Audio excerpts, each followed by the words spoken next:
Flow, l'actu de demain. Bonjour Stéphane. Bonjour Guillaume. Bienvenue dans Flow. Merci d'avoir accepté mon invitation. Alors comme je te le disais, Stéphane, Flow, c'est un podcast dans lequel on aime bien recevoir des personnes qui repensent le monde d'aujourd'hui, qui apportent quelque chose de nouveau, un discours un peu différenciant et qui proposent quelque chose de nouveau pour repenser le monde de demain. Donc j'avais très envie de te recevoir aujourd'hui pour parler de ce que tu as construit, pour parler des différentes épreuves par lesquelles tu es passé et ce qui t'a mené à créer donc l'école de l'art oratoire. Donc je vais te laisser te présenter. Est-ce que tu peux nous dire qui tu es et ce qui t'anime ? Je suis depuis 50 ans et même plus un passionné, et j'ai 78 ans, donc sortant de mes études, je suis quelqu'un qui est passionné par la parole en public.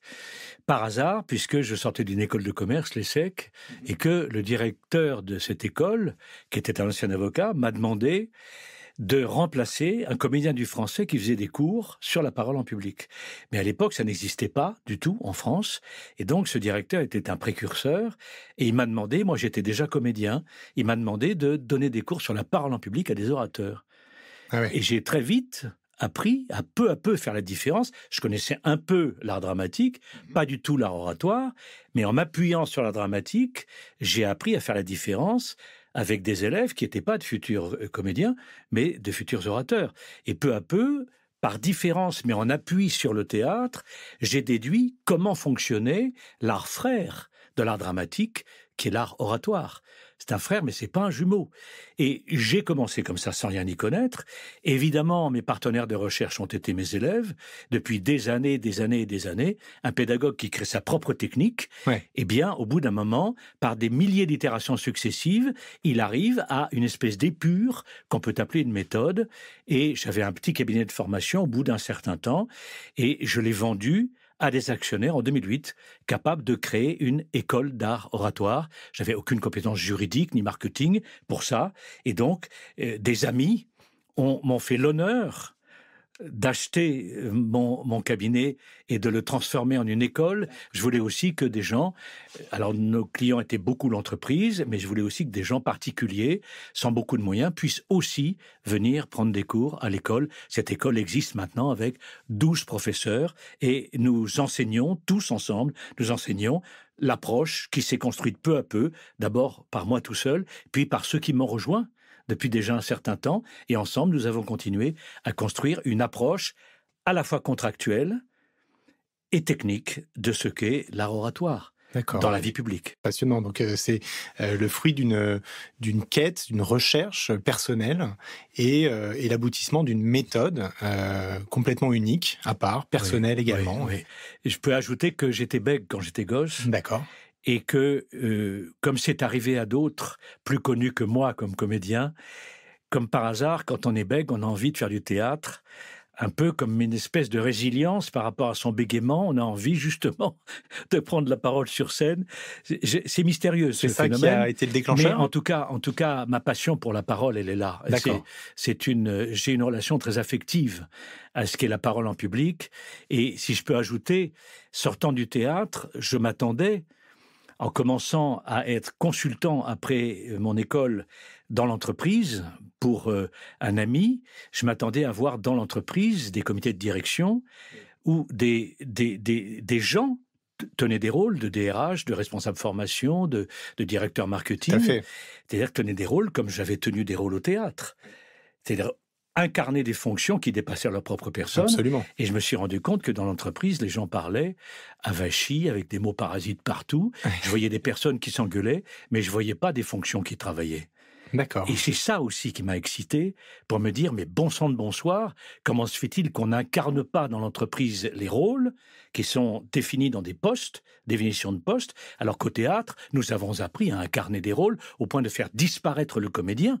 La personne du comédien a l'avantage du rôle. Dans l'entreprise, je ne voyais que des matchs de pancrace entre des personnes qui s'engueulaient, en gros.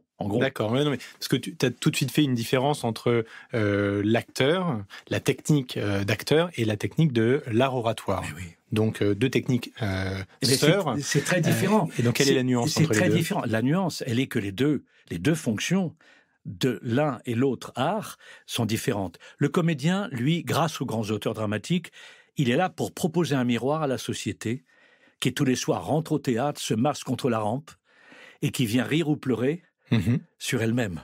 D'accord. Elle sort du théâtre un peu plus cultivée. Ça s'appelle la culture. Tout à fait. Non.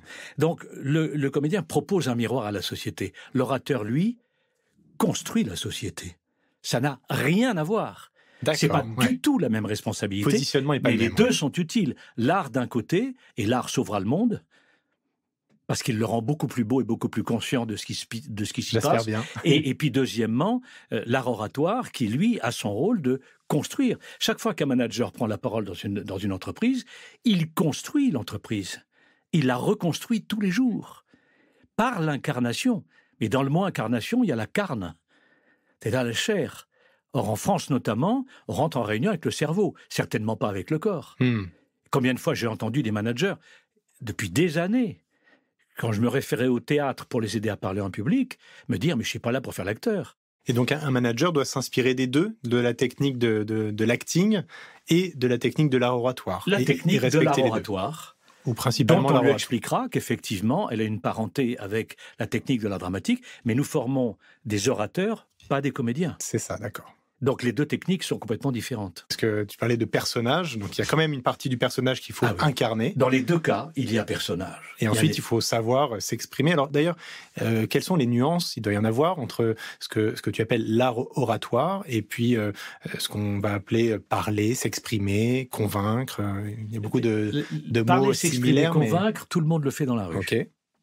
Et comme tout le monde le fait dans la rue, on a fini par se dire, là c'est ce que je fais un peu maintenant, vous voyez, ma voix n'est plus du tout la même, je vous parle un peu comme si, je veux dire, voilà, il y a des qui se pointent et tout, et voilà, mais il y a des mecs qui parlent en réunion comme ça, je veux dire, il n'y a pas un problème. Hein. Bon, et là, la parole, si vous voulez, est vachement spontanée, le mec il regarde en l'air et tout, il est vachement content de lui-même, et puis un peu brillant, parce qu'intellectuellement, il apporte un tas de machins, enfin c'est sympa comme tout, quoi. Voilà, et c'est juste de la merde, quoi. Mais c'est une merde qui est répertoriée et qui est validée parfaitement dans l'entreprise, alors que maintenant je parle un peu différemment, ma parole là est un peu différente, elle est construite. Parce que je vous parle au titre d'une fonction qui est celle d'enseignant d'art oratoire, et cette fonction est beaucoup plus grande, la fonction d'enseignant, que la personne du petit Stéphane André. D'accord. Tous les gens, managers, enseignants, tous ceux qui utilisent la parole dans la vie publique pour former, pour commander, pour diriger, pour renseigner, ont une action sur l'humanité. Les salariés, les élèves à l'école, etc. Et donc, ils ont une fonction qui est plus grande que leur simple personne. Cette fonction doit être incarnée. Incarnée avec tout le corps, et si le corps fonctionne bien pour incarner la fonction, le cerveau étant lui-même sous-ensemble du corps, fonctionne également très bien, intellectuellement et affectivement, pour incarner cette même fonction. D'accord, ouais. Mais les Français, ils pensent l'incarnation. En France, on entend ça en politique. On vous dit, mais il faut quelqu'un pour incarner la présidence des Républicains. Et du moment que le mec est élu, il y a un nom, donc il y a incarnation. Ouais. Mais et ça le nom suffit suffit à dire, ça y est, le rôle est... Et c'est pas vrai, ça n'est pas vrai, parce que c'est pas un orateur. On a vraiment bien vu, en tout cas moi je l'ai vraiment senti tout à l'heure, là, les deux discours que tu as fait. J'ai tout de suite senti que sur le deuxième exemple, où justement tu utilisais la technique de l'art oratoire, ça a capté mon attention tout de suite. Immédiatement, ça n'avait rien à voir. Et donc tu sembles dire que une grande partie de la technique de l'art oratoire, ça commence avec le corps.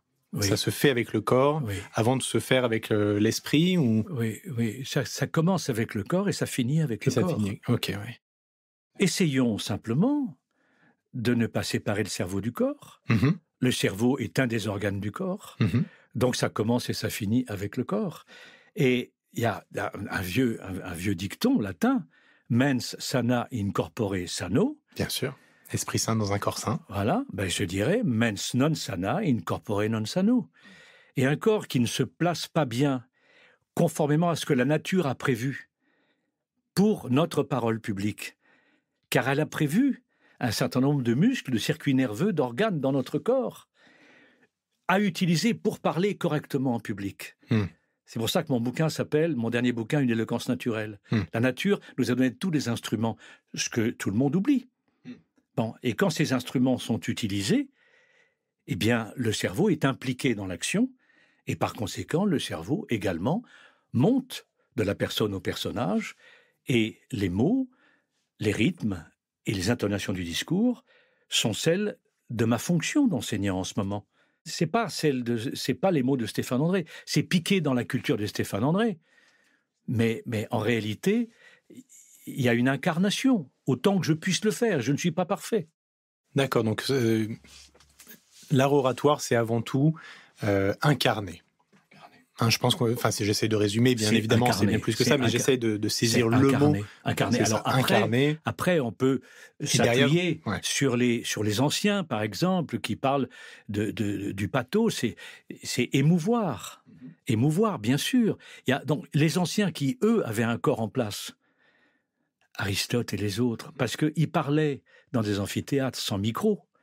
Et sans slide. Ouais. Et eux, il fallait que le corps soit en place sur le forum romain. Ça, c'était peut-être mieux sans slide. Donc, ils avaient le corps. Ouais. Et ils se sont occupés de construire la pensée aristotélicienne et de raisonner sur qu'est-ce que c'est la parole, l'éthos, le logos et le pathos, etc. Et j'en passe. Ils ont élaboré tout l'intellect qui vient expliquer l'art oratoire, mais ils avaient le corps. Aujourd'hui, on est dans l'intellect. On parle même à Sciences Po, évidemment. De la péroraison, de l'exorde, de la réfutation, on parle de tout ça. Oui. Mais il n'y a plus de corps.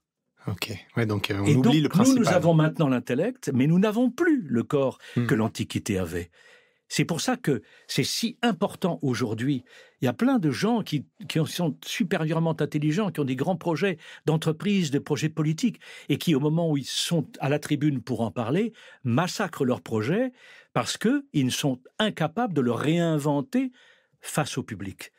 D'accord. Qui est normalement leur première ressource, mais eux, ils arrivent surpréparés, leurs conseillers en communication et tout, ils ont tout surpréparé, et ils nous gavent comme des canards. On n'est pas des canards quand on est public. Parce que l'art oratoire, ce n'est bien évidemment pas, comme c'est le cas justement pour refaire le lien de ce qu'on disait tout à l'heure, comme c'est le cas sur la scène, ce n'est pas répéter un texte, c'est créer un texte et créer une connexion. Et donc si on incarne la personne qu'on est censé être, on crée cette connexion, l'émotion, dont on parlait tout à l'heure, le personnage voilà. qu'on est censé porter. Et on n'est pas le personnage. Hein. Ça c'est quelque, si je puis me permettre. Bien sûr, c'est pour ça. C'est quelque chose qu'on a compris quand on est comédien.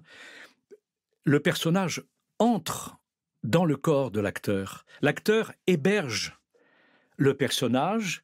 Lui, il reste sur le côté ou derrière le masque. Bien sûr. Eh bien, l'orateur qui est député, qui est maire, qui est manager, lui aussi doit faire pareil. Il doit rester derrière le masque et produire le masque du personnage, voyez. Mais il faut être habité. On emploie ce terme d'ailleurs, habité par la cause. On est habité par le personnage. Et quand le comédien joue Don Juan, il est habité par la cause que servait Molière en écrivant son texte. Quand on parle, on est habité par une cause, et c'est elle qui rehausse notre personne et qui fait que tout d'un coup, nous disparaissions en tant que personne, nous sommes au service d'une cause et au service d'un public, fût-il adversaire politique. Je dois aussi respecter cet adversaire dans ma façon de lui parler.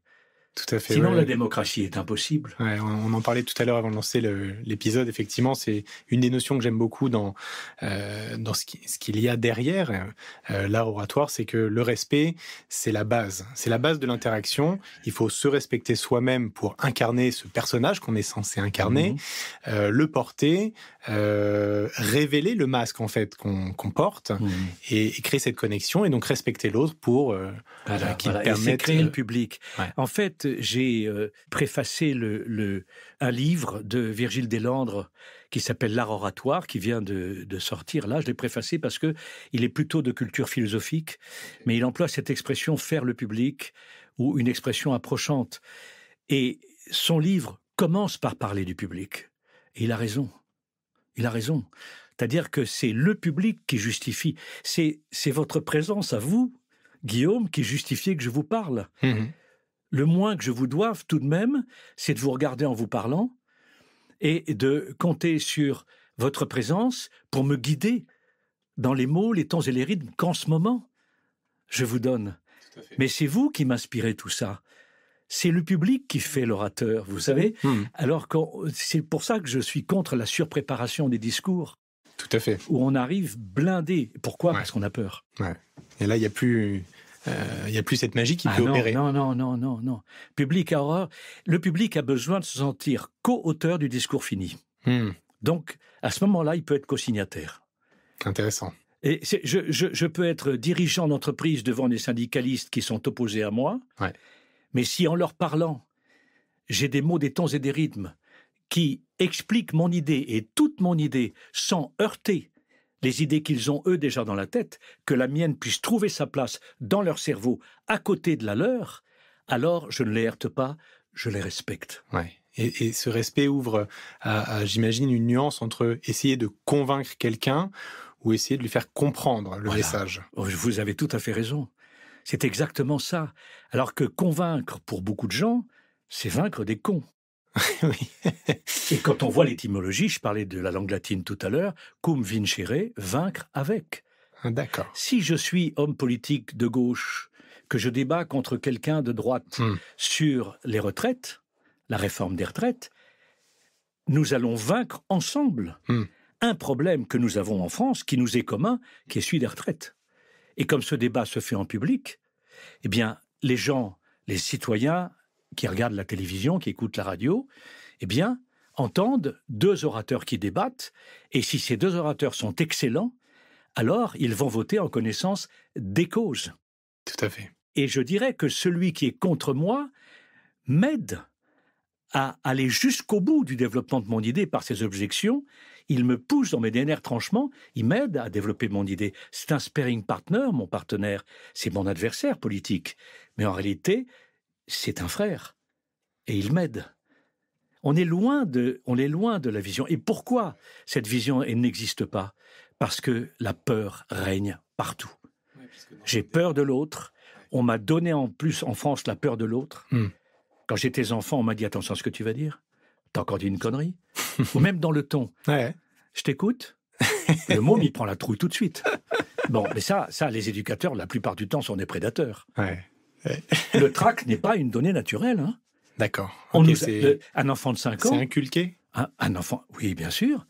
Entre l'âge de 5 ans et l'âge de 7 ans, je schématise. Regardez les enfants de 5 ans. Ils ont un regard, ils ont une tenue quand ils parlent, et ils ont un discernement sur ce qui se passe. Quand il y a un truc gênant dans un salon entre adultes, l'enfant le repère tout de suite. Et il dit exactement le mot qu'il faut, qui gêne tout le monde, parce qu'il a tout compris. Bien sûr. Bon, l'enfant n'a aucune peur. Et au bout d'un moment, on lui dit « Attention à ce que tu dis, tu n'as pas le droit d'eux, etc. » Et il apprend la peur. Peur qu'on enseigne beaucoup moins d'ailleurs aux enfants américains, par exemple. Il y a des cultures différentes aussi.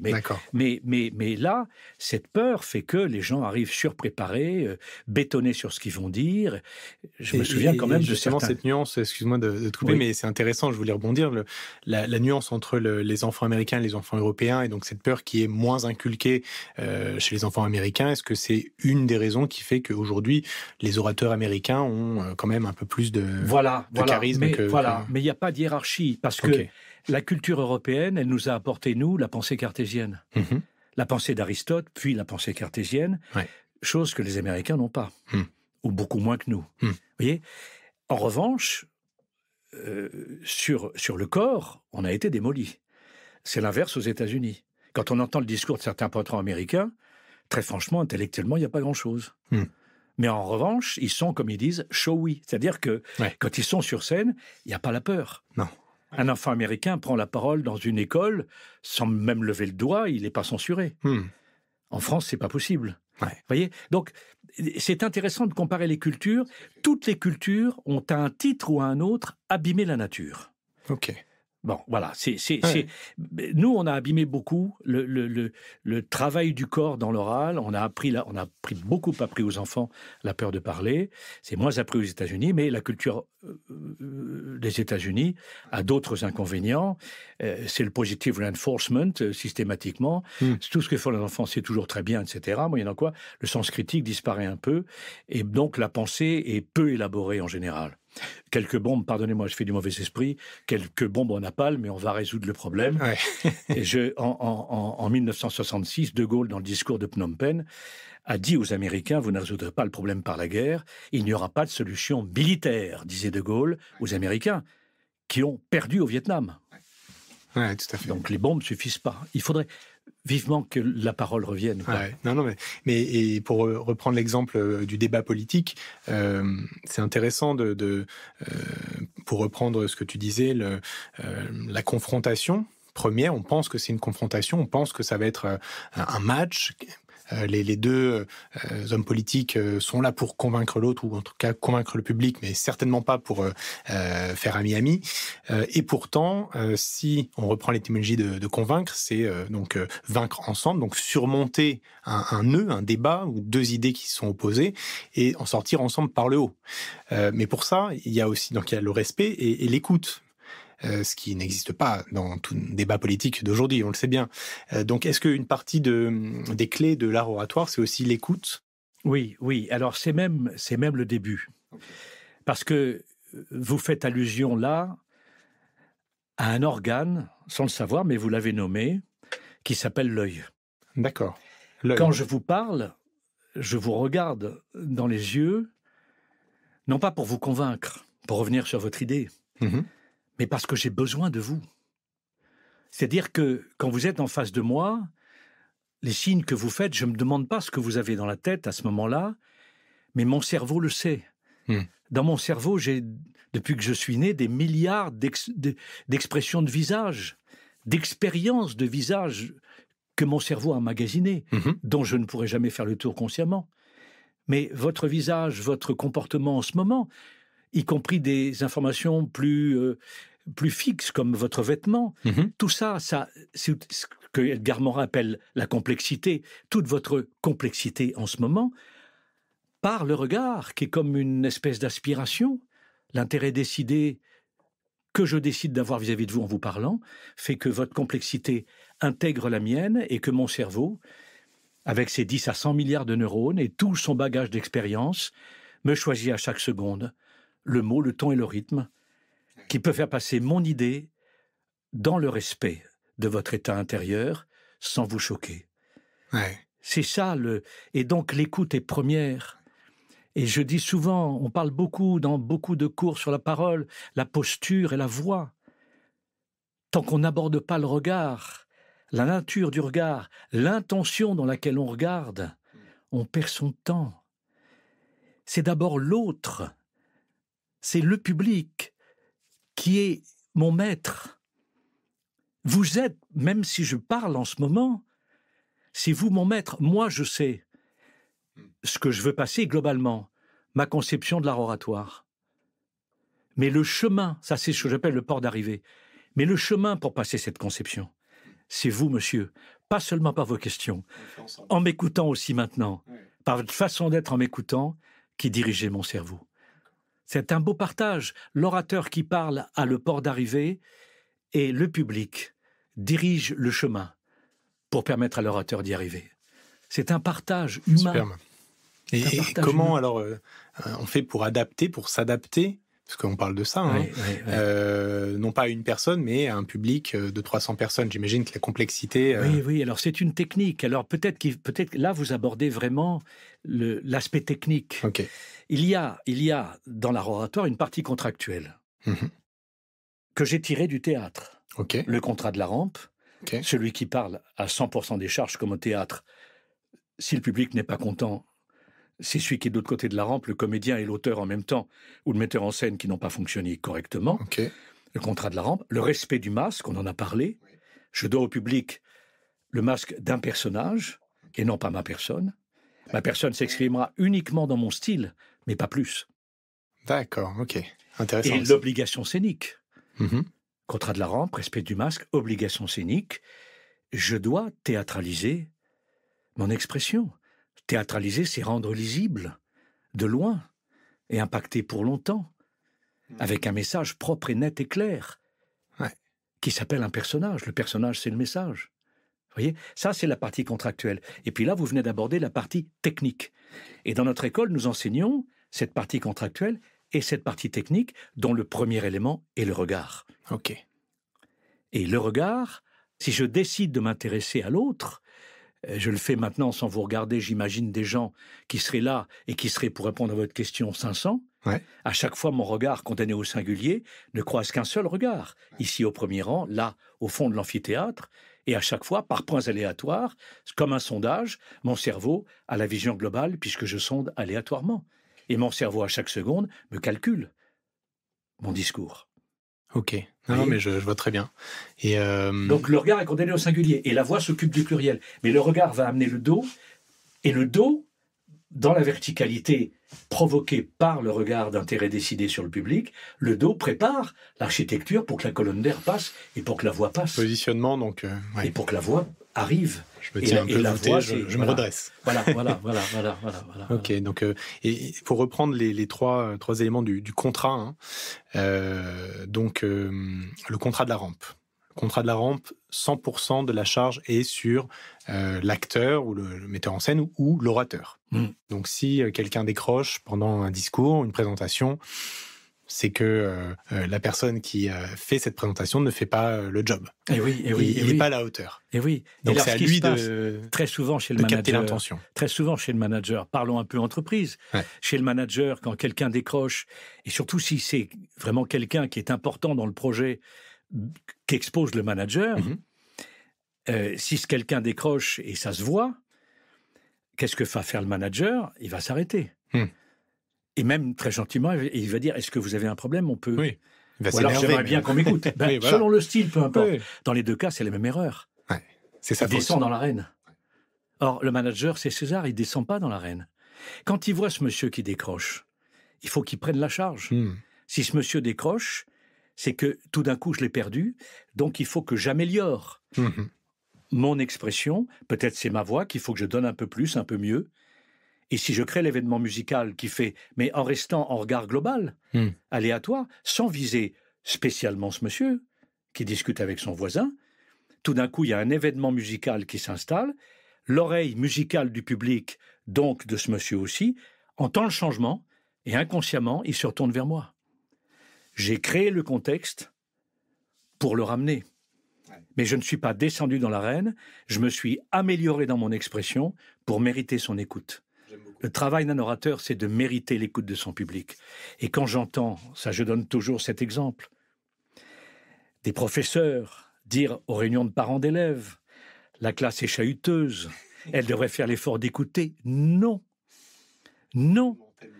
Le job d'un orateur fut-il enseignant n'est pas de créer l'effort d'écoute, mais de créer, même si on est ici en ce bas monde pour gagner notre pain là sur notre front depuis qu'elle a croqué la pomme, l'autre, le job d'un orateur, fut-il enseignant, c'est de créer le confort d'écoute pour ses élèves, intellectuel et sonore. Très vrai. Créer le confort d'écoute, c'est ça le travail d'un orateur. Ouais, non, mais j'aime beaucoup la responsabilité de l'orateur. C'est la responsabilité. Numéro un. Oui. Et alors, sur le deuxième point, donc le respect du masque, donc là aussi, j'avais une question, parce que c'est intéressant, ce respect du masque. Tout à l'heure, on parlait du fait de ne pas trop faire transparaître de sa personne d'une certaine façon, et donc de respecter le masque. Donc, comment on fait la nuance entre les questions d'authenticité, on dit un manager doit être authentique, un orateur doit être authentique, mais en même temps, il doit incarner ce masque. Donc, comment on fait l'équilibre entre les deux? Le masque n'est pas un mensonge. Voilà, ouais. Le masque, c'est ce qu'attend le public. Quand je suis collaborateur, j'inverse l'exemple de tout à l'heure, j'entre dans la réunion, j'attends un manager. Ouais. Je me fous de la personne qui tient la fonction. Ce que je veux, c'est on dirait un comportement managérial. Oui. Je suis venu voir un manager. Oui. Donc le masque, je l'attends. Oui. Mais ça peut être ensuite il peut être teinté de plein de traits de personnalité. Oui. Alors, à partir du moment où il y a le masque. Mais ce masque-là, si vous regardez les grands orateurs, comme De Gaulle ou Mitterrand par exemple, il est en général assez neutre. Obama, le masque est relativement neutre. C'est pas grimaçant comme le visage de Sarkozy. C'est pas blindé comme le visage de Trump, dont les yeux presque fermés fusille le public derrière des meurtrières de blocos. Ouais, c'est un peu ça. C'est pas possible. Ouais. Le masque est au contraire une détente totale du visage qui rassure le public parce qu'il y a une sérénité. Et il y a très peu d'expressions, donc il y a un mystère. Et le mystère intéresse le public. En entreprise comme au théâtre, les gens ont besoin de mystère. Mais le masque, c'est tout d'un coup quelque chose irradie de ce physique qui nous dit il y a une fonction qui est là. D'accord. Il y a une fonction. Il se passe quelque chose. Il se passe quelque chose. C'est quelqu'un d'important. Voilà. Et le message est important. Et cette tenue verticale, je reviens sur la médecine chinoise, donne un dos. La force est derrière. Donc, pas vue du public, elle est dans le dos, jusqu'au cervical. Et tout le dos se tient, le yang est derrière, et devant, c'est le yin. Devant, c'est le maternel, derrière, c'est le paternel, devant, c'est l'accueil, derrière, c'est la tenue de la structure. D'accord, ok. Et alors là, le style apparaît. Et notez que les grands orateurs, comme De Gaulle ou Mitterrand, ont un geste plutôt près du corps et plutôt bas. Okay. Alors que d'autres orateurs qui se lancent vers l'avant auront une gestuelle beaucoup plus agressive, n'est-ce pas? Et donc, à ce moment-là, il y a un style. Et le style de Gaulle n'est pas le style de Mitterrand. Et même chez les comédiens, le style de Dussolier n'est pas le style de Lucchini. Donc, et le style, c'est ça. Okay. C'est l'histoire de la personne qui se raconte à travers le style. Et c'est la signature au bas de la création artistique qu'est le personnage. Génial. Okay. Le style, c'est la signature de la personne. Et le public a besoin des deux. Ouais. Mais il a besoin que les personnes ne transparaissent que dans le style dans lequel le personnage s'exprime. Pas dans autre chose. Oui. Que dans le style. Parce que s'il n'y a pas le masque, c'est juste la personne et il n'y a pas le respect qui incombe à justement cette position, ce masque. Et il n'y a pas non plus le langage du manager. Le langage devient très personnel. Sur le langage, sur le ton, on perd et toute la pensée disparaît. Donc ça, c'est une erreur, par exemple. Attention, la pensée disparaît. Quand je construis le regard, le dos et la voix, que je construis le personnage, mon cerveau s'élève à la hauteur du personnage et donc de la pensée du personnage. Si je descends mon corps, c'est pas le paraître dont je vous parle en ce moment. Non, si je descends mon corps, si tout d'un coup je l'avachis, ma pensée, elle ne peut plus accéder au niveau attendu dans la fonction. D'accord. Ouais, c'est Mettre en jeu le regard, le dos et la voix de manière écologiquement juste le corps humain dans la parole publique, c'est élever la pensée humaine à la hauteur de la fonction qui est toujours plus grande que la personne qui la tient. Au sens propre et au sens figuré. Oui. C'est pas... Et malheureusement, en France, dans ce que je viens de dire, tout ce que je viens de décrire, on va retenir, c'est le paraître. Non, c'est un état général, dirait un médecin. C'est le corps qui, tout d'un coup, la nature exulte dans le corps. Tout d'un coup, le corps est beau, parce que les grands orateurs ont de la classe. Le corps est beau et l'intelligence fonctionne. L'art oratoire, c'est la réunion entre l'esthétique et l'intelligence. C'est ça qui nous fait dire que l'art sauvera le monde. Et c'est pas une formule vide. Parce que c'est l'intelligence qui sauvera le monde. Et Trump, c'est très primaire. C'est pas intelligent. Et alors, le dernier point, c'était l'obligation scénique. Donc là, on va un peu dans la même direction que le respect du masque, mais est-ce que c'est ce qu'on appelle... de façon classique, mettre les formes.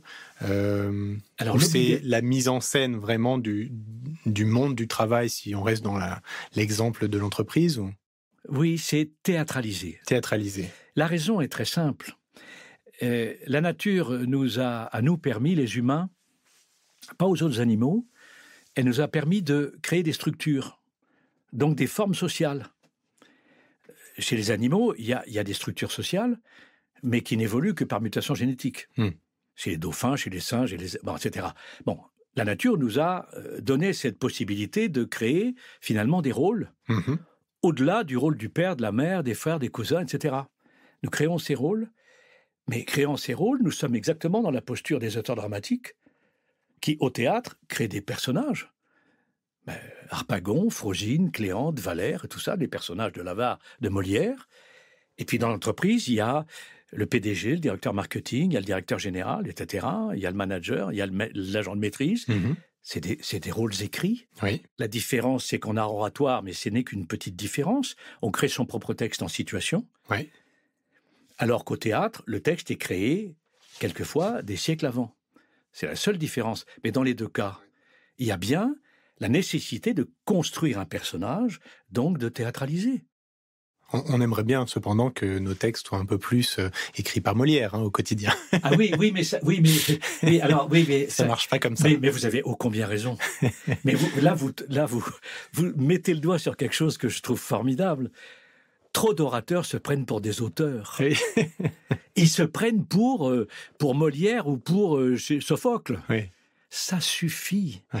La grande différence Ils sont pas là pour ça. Aussi entre l'acteur et l'orateur, c'est que le problème de l'acteur, c'est la mémoire. Et vraiment mémoriser 1500 vers, c'est un autre Bergerac, je crois. 1500 vers, vous vous rendez compte la prouesse intellectuelle? Incroyable. Que tous les vers reviennent en situation pendant la représentation, la prouesse intellectuelle est formidable. Alors que si au théâtre, la prouesse, c'est la mémoire, au théâtre de la vie publique, qui est aussi un théâtre, le texte se fait, non pas des siècles avant, mais sur le moment. Oui. Il n'est pas dans le cerveau de l'orateur, même si l'orateur a fait une hypothèse, il l'a préparée, pourquoi pas? Mais quand il entre en scène, regard sur le public, ça donne immédiatement l'oubli de ce qu'on a appris, et le public qu'on regarde va coécrire avec nous le discours définitif. La responsabilité de l'orateur, c'est l'élaboration du discours définitif en scène, donc théâtralisé, en partage physique avec son public, pour faire du public le co-auteur du discours fini, par conséquent le co-signataire. C'est ça. Et ça, c'est une spécificité de l'orateur, que le comédien, un grand comédien ne sait pas forcément faire ce que fait un grand orateur, et un grand orateur ne sait pas forcément faire ce que fait un grand comédien.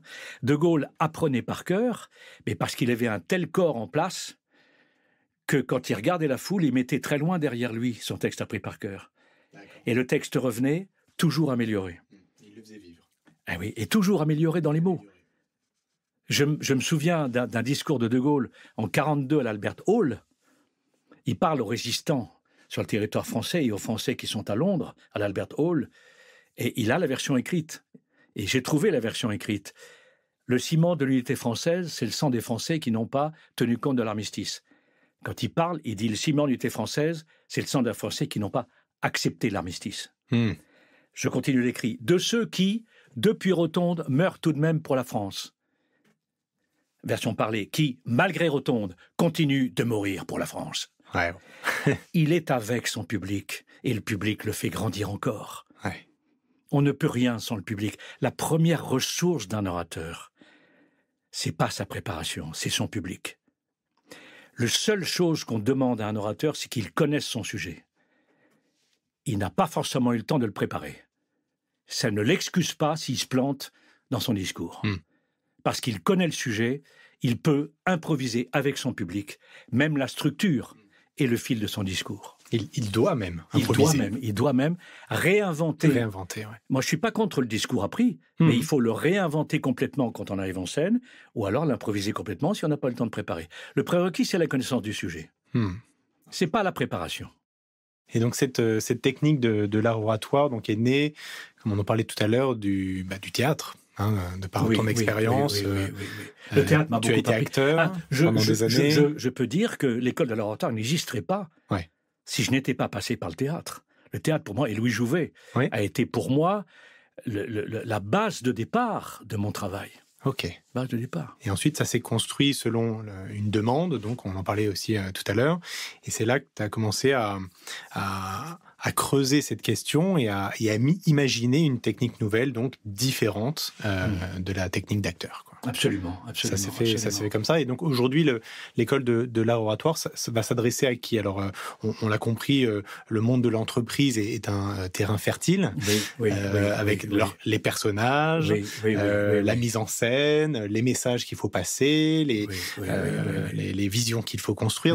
J'imagine que c'est principalement vers le monde de l'entreprise que vous vous tournez. Voilà. On a commencé par l'entreprise, puis j'étais à l'ESSEC, donc ça m'a branché directement sur l'entreprise.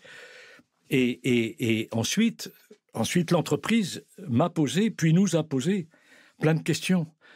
Quid de l'art oratoire? D'accord, quand on fait une présentation. Mais quand on négocie, quid de l'art oratoire? Maintenant, aujourd'hui, le pitch. Quand on débat politiquement, quid de l'art oratoire? Quand on débat entre deux projets devant le PDG, deux projets d'entreprise, et qu'on n'est pas d'accord, le directeur de l'usine et le directeur marketing, qu'on n'est pas d'accord, quand on débat devant le directeur général, quid du débat à ce moment-là? Et puis quand j'anime une réunion, moi en tant que manager, l'art oratoire, ça se place où? L'entreprise m'a posé toutes ces questions-là, et nous avons maintenant une technique de base à l'école de l'art oratoire que nous déclinons avec des tactiques spécifiques pour chacune de ces écoles d'application. La négociation, le conduite d'une réunion, la production de groupe en réseau construit, qui est une chose que nous avons organisée pour une grande entreprise, qui connecte les cerveaux entre eux. Les conflits disparaissent et la créativité est maximum. D'accord. On fait disparaître les conflits en connectant les cerveaux par le tuyau des corps. Génial. Le regard, le tuyau de la voix, la colonne d'air et le regard, et même les auditeurs, sont placés en personnage, avec le regard et le dos, de sorte que ceux qui parlent voient en face d'eux, en tant qu'orateurs, des personnages déjà construits. Ça implique beaucoup de conséquences sur la pertinence du cerveau de l'orateur quand il s'adresse à des orateurs et non pas à des personnes avachis sur leur table en train de faire n'importe quoi. C'est sûr que le cerveau de l'orateur, à ce moment-là, ne fonctionne pas du tout de la même façon. Donc, vous voyez, toutes ces écoles d'application, nous les enseignons à l'école de l'art oratoire sur des cours longue durée ou sur des séminaires spécifiques ou sur des cours particuliers. L'entreprise, oui, mais je disais tout à l'heure qu'on a souhaité aussi que des gens puissent prendre des cours. Donc, il a fallu qu'on trouve un business model qui nous permette que des gens qui paient de leur poche puissent aussi prendre des cours en payant un peu moins cher. Et puis, il y a aussi les politiques. Les hommes politiques, bien sûr. Qui, eux, en général, prennent plutôt des cours particuliers que ne s'intègrent pas dans des séminaires de groupe. Ok. Et donc... est-ce que ça s'applique parce que donc le monde de l'entreprise, des hommes politiques, je comprends bien. Un particulier qui voudrait prendre des cours à l'école de l'art oratoire, ça serait dans quel contexte? Est-ce que l'art oratoire s'exprime, est utile tout le temps? Est utile uniquement quand il y a un public? Est-ce que c'est utile également en privé? C'est une excellente question. Il faut répondre très, très, très, très nettement là-dessus. Okay. Je parlais de la structure, de la nature qui a créé des structures naturelles. Je veux dire, ça sort pas du cerveau des hommes. C'est la nature, le père, la mère, les structures de parenté, comme les a étudiés Lévi-Strauss. Bon, ça, c'est naturel. Dieu merci, on n'a pas besoin de technique pour parler à ses enfants ou pour parler à sa femme. Ouais. Bon, et puis ce que les gens apprécient en vous, dans votre famille, monsieur Guillaume, dans votre famille, ce que les gens apprécient, c'est votre personne. J'espère, oui. C'est pas un personnage construit intellectuellement, vous voyez. Bon. Donc l'art oratoire ne concerne que la vie publique. C'est ça. Certainement pas la vie privée. Donc les gens qui viennent à titre personnel, c'est qu'ils ont peut-être demandé dans leur entreprise une formation sur la parole, et puis on leur a dit non. Ça peut être aussi quelqu'un qui est militant politique et qui voudrait bien accéder dans son parti à une fonction. D'accord. Et il prend un cours. Il y a un projet. Voilà, c'est des gens où c'est une institutrice qui est vachement passionnée par la parole, que ça intéresse beaucoup et qui veut prendre des cours à titre personnel. Et elle a demandé ça à l'Éducation nationale et on lui a dit non. Moi, j'ai été reçu, si je peux me permettre cette anecdote, j'ai été reçu parce que j'avais une élève dans le monde de la politique. Qui était j'ai pas le droit de dire le nom des élèves que j'ai eus, mais qui était une personne dans un gouvernement français et qui m'avait dit, mais ce que vous enseignez, c'est très intéressant, je vais vous adresser rue de Grenelle au ministère de l'Éducation nationale et vous allez leur parler de ça. J'ai été écouté avec beaucoup d'intérêt, silencieusement. Et puis on m'a dit, oui, c'est intéressant. Vous devriez en parler aux IUFM. Ouais. Ça n'intéresse pas l'Éducation nationale. Et quand M. Blanquer met l'oral du bac, est-ce que les professeurs déjà sont formés à l'oral? Il aurait demandé aux élèves d'être des bons orateurs à l'oral du bac. Et puis, qu'est-ce qui va se passer? Les enfants de bourgeois qui ont l'habitude de parler, ils vont avoir les moyens. Puis d'autres enfants d'extraction plus modeste ou avec des accents bizarres, Vous voyez ce que je veux dire? Ouais, Et un vocabulaire particulier. Comment vont-ils faire? Eh ben, ils vont être recalés. Pénalisés. C'est-à-dire qu'on ne peut pas prendre les choses. L'éducation nationale ne prend pas le problème à bras-le-corps. Tout enseignant devrait être un orateur leader. Un orateur, c'est un leader. Mais on le sent bien dans tout ce que vous dites depuis le début, à quel point l'art oratoire et la maîtrise de cette technique peut avoir une influence, un impact considérable dans notre quotidien, qu'on soit un homme politique, qu'on soit dans le monde de l'entreprise, enfin, on le sent bien. Donc, il y a une véritable inégalité des chances, comme toujours. Quelqu'un qui sait bien s'exprimer, entre guillemets, naturellement, quelqu'un qui a beaucoup de mal, le chemin va être plus long avant qu'il arrive à un niveau où, enfin, il va pouvoir avoir de l'impact. Et donc, oui, vous travaillez avec des écoles, avec des enfants, oui. Pour les aider dès le plus jeune âge. Si je peux me permettre d'enchaîner sur ce que vous venez de dire, moi, j'ai une épouse qui est violoniste et professeure de violon également. Et elle dit souvent que les orateurs, les élèves de violon les moins doués, quand ils travaillent vraiment, ils arrivent quelquefois beaucoup plus haut que des élèves doués qui ne travaillent pas. Je peux avoir très bien. Donc, on peut former absolument tout le monde. Et ça, l'éducation nationale ne s'en préoccupe absolument pas. Il n'y a pas d'enseignement de la parole en public, déjà chez les professeurs. Donc, comment voulez-vous qu'ils guident les élèves sur la parole? Moi, je suis fasciné par le fait qu'on nous a fait apprendre des fables de La Fontaine à l'école. Oui. Mais si on avait demandé, si on avait eu le culot en tant qu'élève de 4e ou de 3e au professeur de monter sur scène et de nous dire agréablement la fable de La Fontaine, le professeur aurait été très embêté. Hein. Ouais. Et nous, il nous faisait dire à nous. Mais c'est la même chose sur l'oral du bac. Ouais. C'est indécent, c'est indécent.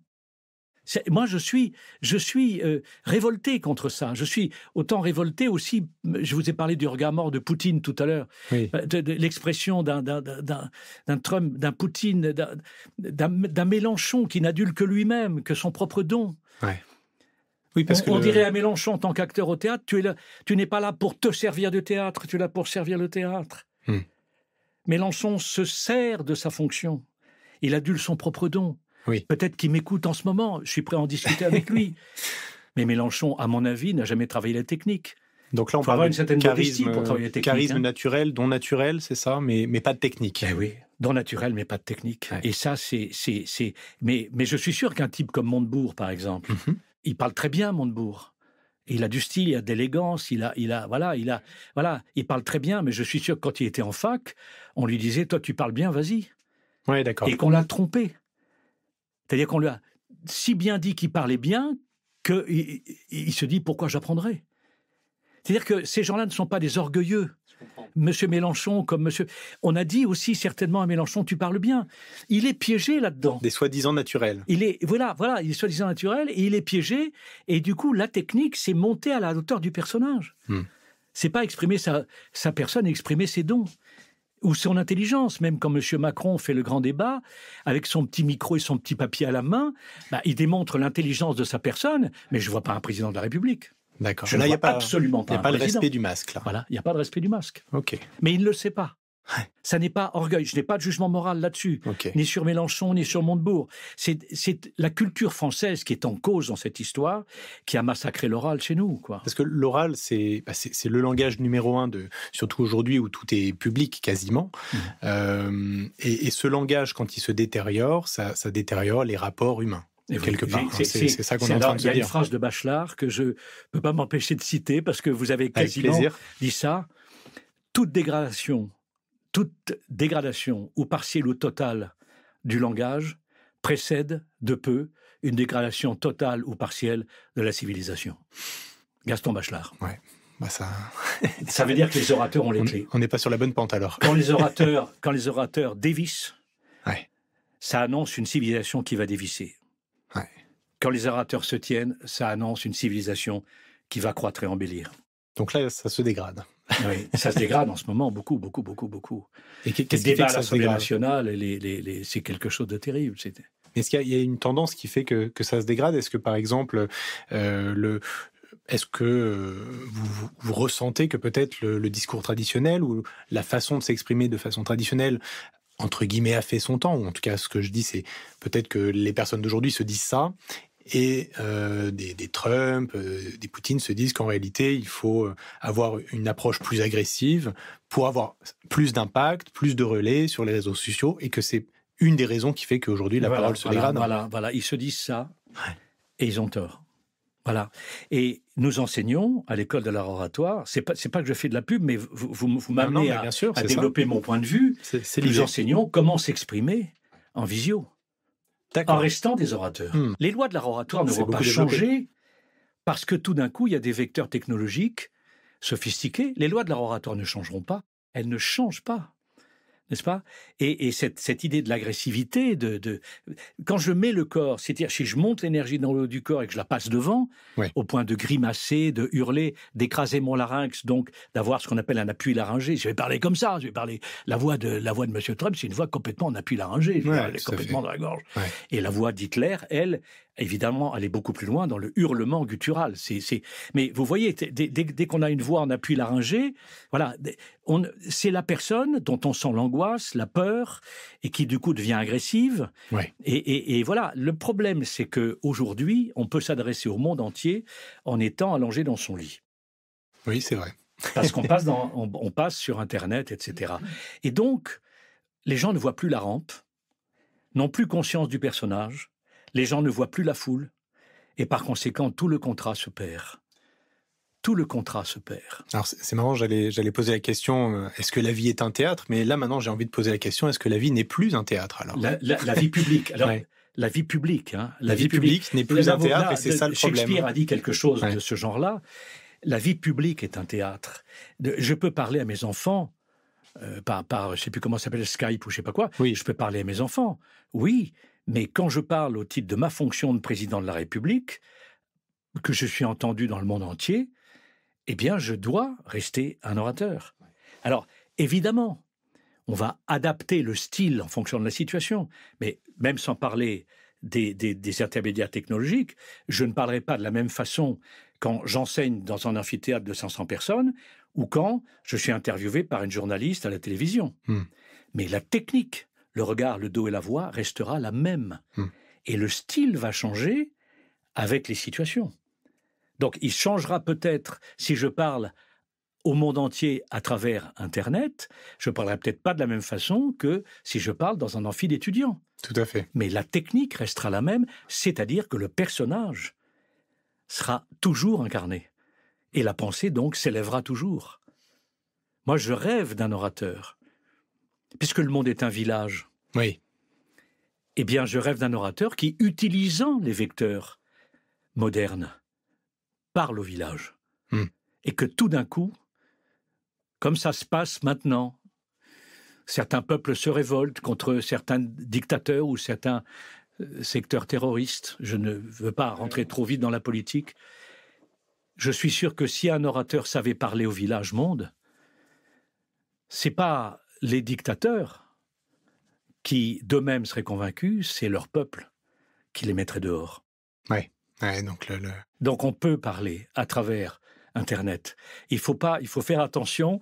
Je parlerai à tous ceux qui, là encore, il n'y a pas de reproche. Hein, méfiez-vous quand vous parlez devant une caméra, vous êtes encore en scène. Oui, c'est ça. Et le fond de la salle est drôlement loin. Donc c'est justement une raison pour être encore plus en train de résonner et de rayonner, parce que le fond de la salle, c'est l'autre bout du monde. Ouais, il ne faut pas oublier que la scène publique est un théâtre et qu'il faut garder justement le masque. Parce que c'est vrai que là aussi, on l'a souvent vu, la tentation de certains managers ou de certains hommes politiques pour créer un peu plus de proximité avec leurs équipes ou avec leurs électeurs, perdent ce masque et donc vont être un peu plus familiers, même dans leur tenue vestimentaire, etc. Et ça, en fait, c'est un piège. Moi, j'enseigne toujours, la base. César ne descend pas dans l'arène. Dans l'arène, il n'est plus César. C'est tout. Le contrat de la rampe, il est très net. Il est très net. Et De Gaulle, et j'étais pas gaulliste, De Gaulle était à la fois proche, beaucoup plus proche, que n'importe quel politique serrant la main au risque, comme dit l'autre, de risquer la claque. De Gaulle est à la fois dans la proximité et dans la hauteur. C'est le lot d'un leader. Il est proche de chacun d'entre eux et en même temps il est au-dessus. Mais dans un théâtre, on se sent seul avec le comédien sur scène, et en même temps, le comédien sur scène est au-dessus de nous. Et le leader structure le peuple. C'est pour ça que je disais tout à l'heure, un orateur, c'est un leader. Ouais. Il est à la fois proche des gens, de chacun d'entre eux. Et il a un discours qui convient autant au nul qu'au type intelligent, autant à l'immigré qu'à celui qui l'est pas, parce qu'il a une telle approche du public par son regard aléatoire que tout d'un coup, il calcule le discours qui intéresse tout le monde. Ouais, c'est ça. C'est ce qu'il faudrait apprendre aux enseignants. Le mot juste. Qu'on arrête d'appliquer la courbe de Gauss dans les classes, ça suffit. Ouais. Où on finit par ne parler que pour les plus forts. Et les autres décrochent. Le décrocheur est une responsabilité de l'enseignant. C'est une responsabilité de l'enseignant. Et je voudrais, puisque ça m'évoque un truc, si je peux me permettre. Bien sûr, bien sûr. On passe son temps avec toute l'approche du développement personnel. C'est la mode aujourd'hui. Très intéressant. Chacun se centre sur lui-même. Complètement. N'est-ce pas? Ouais. Et on parle de la confiance en soi. Voilà. C'est un bobard. Il y en a un peu trop des fois, oui. Quand j'entre en scène, je ne peux pas savoir ce qui va se passer. J'ai pas confiance. Alors, on a appris à visualiser, etc., le succès. Etc. Bon. Oui. Entendu, il faut préparer pendant 10 plombes. Hein. Il faut apprendre par cœur, stabiloter aussi son discours, là où je vais m'énerver, là où etc. Bon. La confiance en soi, c'est un bobard. Ce qu'il faut obtenir ou ce qu'il faut décider, c'est la confiance dans l'autre. Ouais. C'est la confiance dans l'autre. Quand je commence à parler, je décide, Guillaume, ma confiance en vous. Je décide d'avoir confiance en vous. Et même si vous étiez, ce qui n'est pas le cas, un type désagréable, vous êtes pour moi le monde. Ouais. Et c'est parce que je veux recevoir ce monde tel qu'il est, si je veux le transformer, qu'il faut que j'ai d'abord confiance en lui. Un peu comme un trapéziste qui se jette dans le vide et pour attraper les mains de l'autre. Voilà, il faut bien lui faire confiance un moment. Mais j'ai confiance, et c'est ce qu'on appelle, nous, l'intérêt décidé pour l'autre. Ne cherchez pas la confiance en vous. Cherchez la confiance dans votre public, ce qui vous permettra d'ailleurs de vous oublier vous-même et de commencer à penser un tout petit peu aux autres. Superbe. Donc, est-ce que l'art va sauver le monde alors? On l'attend avec impatience. J'ai un petit côté messianique, hein, c'est vrai, mais c'est vrai que tant qu'à faire, c'est vrai que cette émission, vous avez la gentillesse de me recevoir. Eh bien, j'ose espérer là avoir un peu travaillé. Oui, tant pis, je le dis, un peu travaillé à sauver le monde grâce à vous. Non, mais c'est grâce aux médias que vous m'offrez. Avec grand plaisir. Il faut porter la cause. Il faut porter la cause. En tout cas, merci beaucoup, Stéphane, pour ce moment, pour ce partage. Merci à vous. Pour cette expérience. Merci beaucoup. Merci pour tout. Bonne continuation. Et à très bientôt. Merci, à bientôt, Guillaume. Au revoir.